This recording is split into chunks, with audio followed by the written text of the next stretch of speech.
जय माता दी। गैया के गोबरा मंगवले बानी आंगा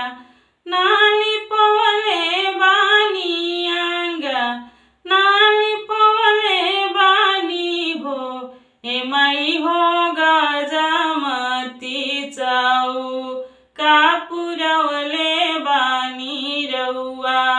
के बोलवले बानी हो ए माई हो गजामती चाऊ कापुरवले बानी रउआ के बोलवले बानी हो।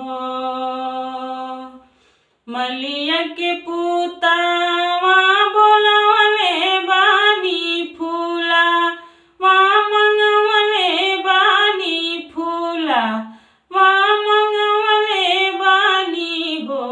ए माई हो फूलावा के हारा वा बनवले बानी रउआ के बोलवले बानी हो ए माई हो फूलावा के हारा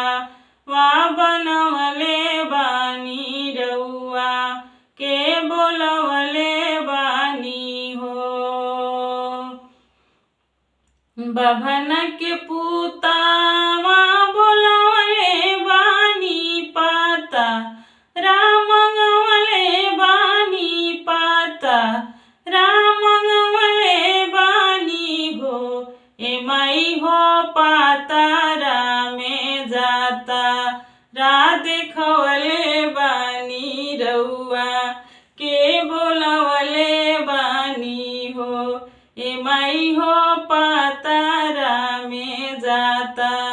रा देखवले बानी रउआ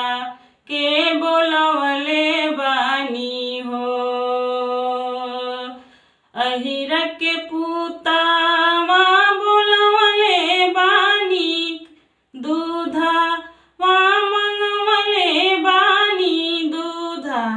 वा मंगवले बानी हो ए माई हो दूधावा में खिरिया